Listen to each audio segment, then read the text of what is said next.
Жұлдыз жорамал. Армысыз тыңдарман, назарларыңызға ертең 25 мамырға арналған жұлдыз жорамалын ұсынамыз. Жылы сөздерден аулақ болыңыз, өзіңізді қалай сезінетіңізді айтудан тартынбаңыз, сонда сіз оның орнына қанша алатындығыңызды көресіз. Бүгін торпақтар жұмысқа дайын болу үшін көп уақыты кетеді. Бүгін сіз өзіңізді жиі тыңдауыңыз керек, әрине мағынасыз қарсылықты болдырмау үшін. Бақылауда ұстаңыз барлық жағдайда. Егіздердің әрекет ететін уақыты. Қарсыластармен ойнаудан қорықпаңыз, сәттілік жағы сізде.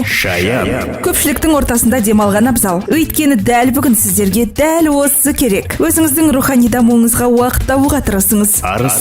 Демалыс жайында ойланыңыз, өйткені бүгін қандайда бір эмоциялар жетіспейтін болады. Шешімді өзіңіз қабылдаңыз. Болмаса басқалардың сіз үшін жасаған шешімі жақсылыққа апармайды. Адалдығыңыз бен табандылығыңыз көп ұзамай өз жемісін береді. Егер біреумен кездесу керек болса, сыпайы болыңыз. Маңызды жоспарлар жасамаңыз. Бүгін болмаған жерге барып қалуыңыз мүмкін. Адамдар сізден бере алмағаннан көп нәрсені күтеді.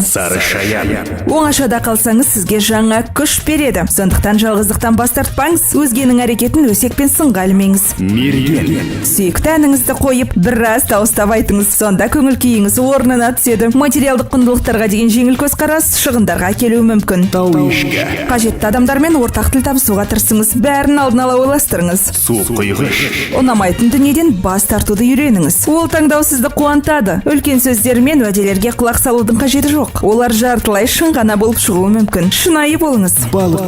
Отбасыңызбен өткізуге болатын керемет кеш. Сағатпен достасыңыз, әйтпесе олар шынымен қажет болған уақытта уақытыңыз жетпей қалуы мүмкін. 25 мамырға арналған жұлдыз жорамалымыз осындай. Жұлдыздарыңыз жарық болсын. Жұлдыз жорамал.